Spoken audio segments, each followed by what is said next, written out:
What I would like to do in these few moments we're going to have over the tapes and the training is I would like to take you on a journey that starts at ground zero and takes you all the way through so that you understand what underachievement is, what motivational problems are in kids, and what you can do to solve the problems your kids are having in school and many times in other areas of life as well.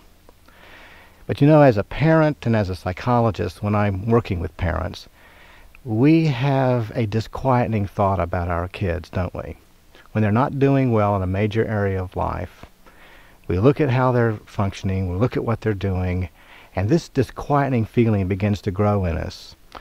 Are they going to be like this forever? Is this going to be a problem that just never goes away? Or can I close my eyes and pretend it doesn't exist and maybe hope that someday they'll just kind of grow out of the difficulties they have? As a parent and as a professional, I am not willing to take those kinds of chances with my kids' destiny. And I don't think you are either.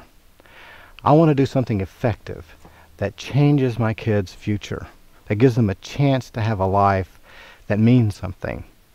And that's what these tapes and what this training is going to be all about. I want you to have a chance to do something with your child that changes the kind of life pattern that youngster's developing, that your child's developing, and that we can work together through this tape that will alter the future. And that's what we're going to do. But first, the major thing that has to be accomplished is you must understand the problem before you begin using the techniques. And that's what we're going to do now. Okay, let's start with the definition of underachievement first. All underachievers, by definition, are bright enough to do well in school. They have the intelligence, and the teachers even tell you this, that if they would just work, he could make good grades. Most of the kids that I've worked with personally are above average. But average is bright. Average is good enough. The average college graduate has an IQ of 110, and an average IQ is around 100. So kids who do well in school, even average kids, can get a college degree and be very successful in their lives. So by definition, they have the ability. But they do not use that ability in any consistent fashion that leads to achievement. In other words, they underachieve. Underachieving students are not necessarily failures.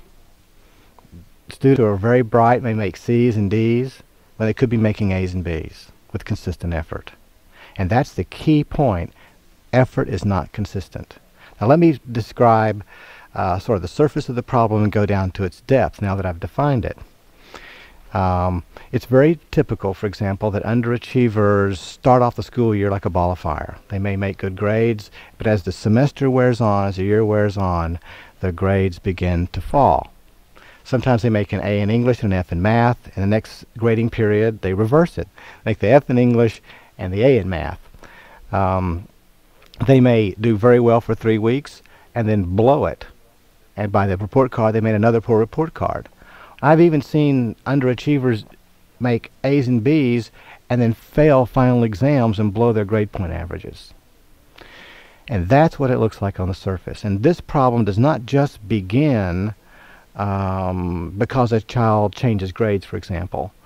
Go from 8th grade to 9th grade and have a period of time where they do poorly and then pull it out. We're not talking about a student who falls in love, say in high school, gets jilted, and then has some bad grades and pulls it out later. This is not a temporary problem. This is a chronic, ongoing, semester after semester, year after year problem that doesn't get better, and sometimes it just keeps getting worse as time wears on. So we have a problem that's chronic. If something's going on for a year or more, I consider that a chronic problem. Now, that's the surface. Poor grades, more poor report cards. There's another problem. And the other problem is your involvement as a parent. If you have a child who's an underachiever, you're getting more and more involved in things that a child should be doing for themselves. In other words, you're making sure your child does his homework, but he may not turn it in the next day in class. You're calling the school. You're the one motivating the child. You're the one pushing the child down the street of life. As a matter of fact, one mother said that her child was like working a big chain down the street. She gets one link down the road and turns back, and there's 15 more links behind her. She pulls those up, and then the other links have fallen behind. It's the idea that you're doing the motivating, you're doing the pushing, and the child seems to be doing less and less on his own. And what I call this are certain characteristics underachievers have. So let's talk about those characteristics. They are not independent. For example, when a child is daydreaming in class, he won't get his attention back even when he knows he's daydreaming. He'll recognize he's daydreaming, but he continues to daydream. He won't independently put his attention back in the class. If he has work to do, he requires supervision to finish it and to do a good job. And he requires follow-through on the parents' or teacher's part to make sure he even gets it in. If I'm the teacher and I stand over an underachiever, they'll do their work. When I turn my attention somewhere else, they'll quit. That need for constant supervision is a personality issue. It's a personality trait. And if a child by 4th grade has not begun to develop independent effort, they are going to have problems in school because their effort is dependent on someone else. Another trait that underachievers possess is the lack of follow-through. They have good intentions, they may want to do well, but when it comes time to actually following through and completing the work, they don't do it. Again, requiring some supervision. The first thing that we need is to understand the overall pattern, the overall picture of underachievement. Now, to get into this, I want to describe first for normal kids, because most underachievers are normal kids. They're healthy. They have the ability. They've got the power. They know things. They can do things. But our problem is that as they begin to underachieve, you see, as they begin to have problems in school, they develop all kinds of emotional reactions to school that create problems in the future. And I mean the future, just if they're having problems in the 4th, 5th, and 6th grade, they're going to have some emotional reactions to incompetency in school. And we need to understand first the general picture. So I'm going to describe a typical A student. And that typical A student, I want you to think, as you're listening, about your child. And I'm going to describe a typical underachiever. They're both being good kids now. A typical A student is slightly introverted, meaning they don't really need to be around people as much. They can function alone, they can sit down alone and work for a long time on complex material. They kind of like that. It's a strength. Being by themselves is a strength. I'm not saying they're necessarily shy or very inhibited, but slightly introverted. So they don't mind coming home and plowing into the books and being alone and doing that on their own. It feels good to them. It's natural. They're also what I call good closers. A students tend to be very good closers. They like plans, they love structure, they like a beginning, a middle, and an end, and they love it when they close off a project and get on to the next one. They function that way. That's like if you are right-handed, you're writing with your right hand all day. It feels good. And they like facts, they like theory, and they're very comfortable dealing with known things and closing off plans and getting things done. Typical underachievers, being normal kids, typical underachievers like to socialize. They do well with people.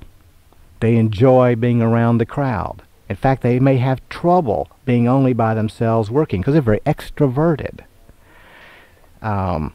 They don't like to close off options. They like to keep an open thing. So when they're with their friends, they don't like to sit down and study because they may miss something. They like to enjoy the moment. And so they have a tendency to procrastinate in making choices that close down options. Now, if this kid, the second one, the extroverted kid who doesn't like to close down options and keep things open, they go to school And now suddenly they're required to write all day long with their left hand when they're right-handed. That's their weakness. They can learn to do it, but it's never their strength. They never feel really good doing it. Whereas the A student just loves that structure. So automatically, just by temperament, we have and with normal kids, bright kids, just by temperament alone, you're going to have some kids who are prone not to do well in school, and some kids who find it very natural to do well in school. And that's kind of where it starts for normal kids. Now, if you understand what I'm saying, you take a look at your child, and if he's the type of child who's not going to find school natural to him, he's going to have to learn to like school. He's going to have to, it's like studying is an acquired taste. He has to learn to love it.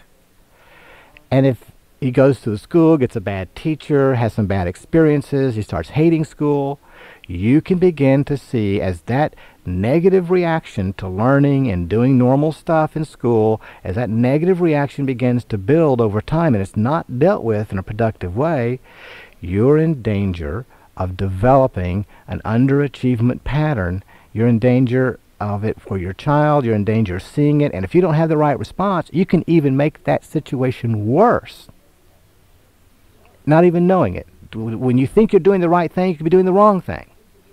What I want to do in these tapes is to help you understand what the right things are to do and why there are wrong things you can do and why it's wrong, so you won't do them anymore.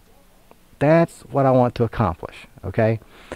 Now, let me get out of the normal child, get out of the temperament for a few minutes, because we need to discuss, for your understanding, what the real problem is. Now, most parents, when they look at school issues, they don't look at the real problem. They look at what I call secondary skills. You know, their primary, character-based skills, and their secondary skills. Now, secondary skill is like study skills. Math, English, science, history. Those are secondary skills. Knowing how to study, how to organize, are all secondary skills. I can teach anybody to do those things in about an hour or so. And I'm sure if you have a child who's chronically underachieving, you get more poor report cards year after year after year, you've done all that stuff. You've done tutoring, you've done study skills training, you've done organizational work. That's not going to touch the problem, because underachievers don't have secondary skill problems. That's not where the problem is. The problem is primary. It's underneath. That's what produces the bad grades. Now let me talk about what's underneath.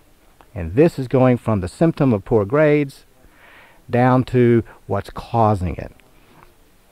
The first thing that underachievers, every underachiever lacks. Remember, as I said as you'll discover as we go on, underachievers are intelligent enough to do work.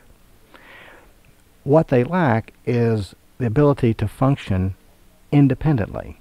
Now, starting about the 4th grade, schools expect kids to become more and more independent in how they function. And independence is something that has to be trained. It takes a long time for kids to learn, and if it's not coming online by the 4th grade, there's going to be problems. And this is what I mean by a lack of independent functioning. A child walks into the classroom and sits down and starts talking with his friends. The teacher has to call his attention back to class. And this must happen over and over again. And when it comes time to turn in work, he's left it in the locker. So the teacher feels like I've got to supervise him or he won't get his work in. And you, the poor parent, have to supervise him at home, and you make him do A-quality work. But he can't get it into class the next day because you're not there to supervise his memory to remember to go by the locker. They're constantly demanding that people supervise or get involved with them in order to get ordinary tasks done. The key to underachievement is that we're not asking kids to do extraordinary things, just do ordinary things, and they don't. They're sending a message that I am dependent. And that's what's scary. If you have a child who's growing up 5th, 6th, 7th, 8th, 11th, 12th grade, and they're dependent in their functioning, how in the world are they going to be able to do it in college? How in the world are they going to be able to hold a job and advance in a career? Because they're too dependent on other people. And to overcome dependency, that takes a long time. That takes training. And when you have not only the dependent functioning, but you have an angry child who hates school and finds it boring, you see how those problems layer on. And that's why study skills is not going to help a child who can't function independently do study skills, because that requires independent functioning. I have to want to do it. Not only do I have to learn how to motivate myself. I have to make myself do it even when I don't feel like it. And now I'm talking about self-discipline, aren't I? I can define that very easily for you. Self-discipline is when you have something to do and you don't want to do it for the moment, but by George, you have to, so you sit down and do it. You make yourself sit down and do the work. And the second thing that comes from self-discipline is your feelings change. The feelings change from maybe negative to positive. You connect positive feelings with doing that work. Those are things underachievers do not do. Remember the A student we talked about who loves to sit down and get the work done? Every A student I've ever talked to, every high achiever who has to work for achievement, comes home from school and has the exact same feelings that your child has. I'm tired of it. It's kind of boring. It's tedious. I don't want to do it. I'd rather be on the phone talking. They can think of other things they'd rather do. But the achieving student will recall what it's like not to have work done. He'll be more connected with the future. He'll make himself or herself sit down. That's that moment of self-discipline. I make myself sit down to do this work. And they always discover their feelings begin to change. They connect positive feelings with work. I know it's difficult to imagine, but here's what I find with kids who chronically underachieve. Eventually they can make a decision through use of techniques we're going to describe later. Eventually they'll make a decision to sit down and do work. Sometimes more on their own, sometimes with a little help. But they have no idea that they can change their feelings from negative to positive. They continue to hate it. I ask them over and over again, how would you like to feel when you sit down and do that work? And they say, I just want to feel normal. What's that? I just want to continue hating it. I hate school. It's boring. I'll just continue to hate it. Let me ask you a question. If you had to go to work every day and do something you really hated day in and day out, over and over and over again, and had a boss who might be supervising you and yelling at you from time to time, would you be able to continue that work? How long would it be before you finally just quit? That's what happens to underachievers. They bang their heads against their own emotional wall, and they don't know how to transform negative feelings that's been built up over the years into positive ones and connect that positive feeling with work and get something out of it. When I was growing up, my father had a favorite saying, the more you put into it, the more you get out of it. And I hated it every time I heard that, but I knew it was true. We all know that's true. And when your kids say to you, I'm bored with school, what they're saying is, I'm not involved. And if you listen to them, and what probably scares you as a parent, and especially when you look at the child's destiny for his future as a human being, he's telling you the message is, I'm helpless. School's awful. School's boring. I forget things. I can't get things done. And there's nothing I can do about it. And that's what's scary, is that sense of helplessness. These kids have all the ability in the world, but they don't put out that effort because they feel discouraged. They feel helpless. They don't think it's their problem. They blame it on everything else but themselves. When they do blame it on themselves, they just it's a kind of blame that doesn't lead to solutions.